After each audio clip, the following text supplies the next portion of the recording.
Ará mi ẹ bá mi kálọ, mo fẹ́ sọ̀rọ̀ nípa agúnmu ejò onú. Kí là ń pè ní ejò onú? Ọ̀tọ̀ ni aràn inú, ọ̀tọ̀ ni ejò onú. Aràn inú lágbára gidi gan, bẹ́ẹ̀ náà ni ejò onú lágbára gidi gan. Aràn inú ó pọ̀ lóríṣiríṣi. A ní aràn wẹ́rẹ́, a ní aràn kéékèèké, a ní aràn gẹ̀nẹ̀sọ̀. Bẹ́ẹ̀ náà ni wọ́n ń pè kan ní aràn burúkú tí ba oyún jẹ́. Tánà bá pọ̀ lára obìnrin kò ní jẹ́ kóbìnrin ó lóyún. Tánà bá pọ̀ lára ọkùnrin, àtọ̀ ọkùnrin ò ní ṣiṣẹ́, kò ní dọ́mọ. Àtọ̀ ni ó máa wíìkì ni. Tó ń gan bá dá jókòó lásán, ẹni tó ní àsí yóò dẹ̀ máa gbọ́ pé inú rẹ̀ ń kùn, yóò máa kùn lọ gbùrùrù àbí ìgbà tí àwọn ẹran ń léra wọn káàkiri nínú pápá, bẹ́ẹ̀ nínú rẹ̀ ó sì máa kùn. Kí wá ni solution sí? Bá mi share rẹ̀ sí èèyàn ogún. 07033449598. Nọ́mbà mi ò change. +234 70 33 44 95 98. Aràn inú, ejò onú a máa mú ẹ̀jẹ̀ tó ń tọ̀ ọkàn máa rò tí ó máa gbẹ. Ejò onú a máa fà. Ìyẹn náà ni wọ́n ń pè ní wọ́n á máa pè ejò onú. Ẹni tó bá ní ejò onú, ìgbà míì yóò máa nà mọ́ lọ́rùn bí ìgbà tó fẹ́ bí nǹkan. Yóò máa nà mọ́ lọ́rùn báyìí bí ìgbà àkọ́kọ́ yanu báyìí kó nǹkan ó jáde látọ̀nà fún rẹ̀ báyìí.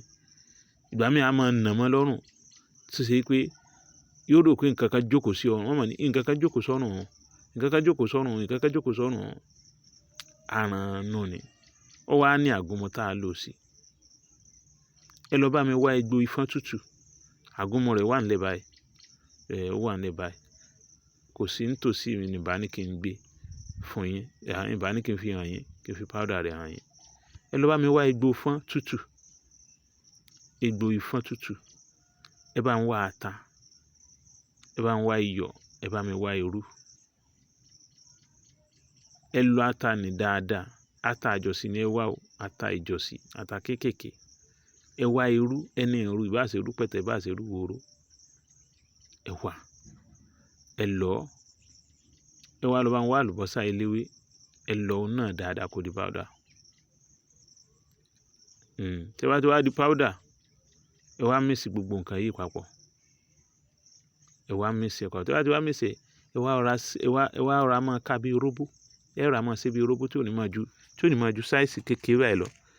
Ẹ wo size òkúta yìí tí ò ní máa ju size òkúta yìí lọ. Bẹ́ẹ̀ sì máa kanu tí ò ní ju size òkúta yìí lọ. Ẹ ti rí bẹ́ẹ̀ sì rọra máa kanu. Tẹ́ bá ti wá ka bẹ́ẹ̀, bó láti máa lò. Tẹ́ bá ti ka bẹ́ẹ̀, tẹ́ bá ti ṣe bí róbó yẹn tán, bó láti máa lò. Tẹ́ bá ti wọ ẹnìkan bá yín po ògì gbígbóná, ẹ wá rọra sọ sínú rẹ̀. Ẹ rọra sọ bí méjì sínú. Ẹ sá tí ó gbẹ o. Tẹ́ bá ti rá bí róbó yẹn tán, ẹ sá tí ó gbẹ sínú ilé. Tẹ́ bá ti sá tí ó gbẹ sínú ilé, ẹ wá rọra sọ sínú ògì gbígbóná. Pọ́n. Ẹ lè ju méjì inú rẹ̀. Ẹ wá fi mu. Pẹ̀lú ògo Ọlọ́run ẹ gbàgbé. Ẹ share rẹ̀ 07033449598. Àṣírí ọjọ́ ìbí Solution TV ló ń sọ̀rọ̀. More share, more like, more gain. Tẹ́ bá ti ń share, tẹ́ bá ti ń ẹ máa bá follow page wa. Ẹ dẹ̀ bá mi subscribe sórí YouTube mi, Àṣírí ọjọ́ ìbí Solution TV. Ẹ bá mi subscribe sórí YouTube mi, Àṣírí ọjọ́ ìbí Solution TV.